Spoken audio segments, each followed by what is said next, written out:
Muslim ಮಹಿಳೆಯರೇ ನಡೆಸುತ್ತಿರುವ ರಾಜ್ಯದ ಏಕೈಕ ಮಹಿಳಾ ಮಾಸಿಕ ಅನುಪಮ ಪತ್ರಿಕೆಗೆ 25 ವರ್ಷಗಳು ತುಂಬಿದೆ. ಈ ಹಿನ್ನೆಲೆಯಲ್ಲಿ 25 ವರ್ಷಗಳ ಯಶಸ್ಸಿನ ಹಿನ್ನೋಟವಿರುವ ವಿಶೇಷ ಸಂಚಿಕೆಯನ್ನು ಮುಖ್ಯಮಂತ್ರಿ ಸಿದ್ದರಾಮಯ್ಯನವರು ಬೆಂಗಳೂರಿನಲ್ಲಿ ಇತ್ತೀಚೆಗೆ ಬಿಡುಗಡೆ ಮಾಡಿದರು.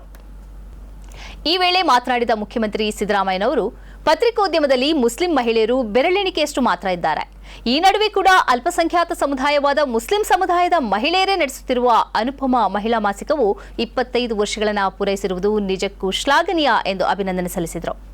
ಬಳಿಕ ಮಾತನಾಡಿದ ಅನುಪಮ ಸಂಪಾದಕಿ ಶೆಹನಾಜ್ ಎಂ, ರಾಜ್ಯದಲ್ಲಿ ಮಹಿಳೆಯರಿಗೆ ಗ್ಯಾರಂಟಿಗಳನ್ನು ಘೋಷಿಸಿ ಅದನ್ನು ಅನುಷ್ಠಾನಕ್ಕೆ ತಂದ ನಂತರ ಮಹಿಳೆಯರ ಬದುಕಿನಲ್ಲಿ ಹಲವಾರು ಬದಲಾವಣೆ ಆಗಲು ನೆರವಾಗಿದೆ.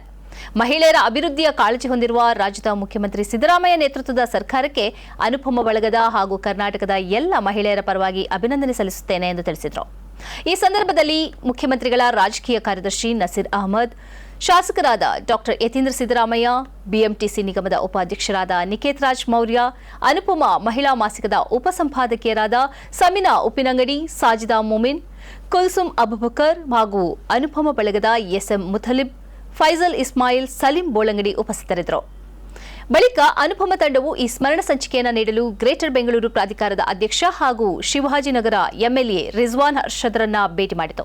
ಬೆಂಗಳೂರು ಪೊಲೀಸ್ ಮಹಾನಿರೀಕ್ಷಕರಾದ ಡಿಐಜಿ ಅಬ್ದುಲ್ ಅಹದ್ರ ಕಚೇರಿಗೆ ತೆರಳಿದ ಅನುಪಮ ಬಳಗವು ಅವರಿಗೆ ವಿಶೇಷ ಅಂಕವನ್ನು ಉಡುಗೊರೆಯಾಗಿ ನೀಡಿತು.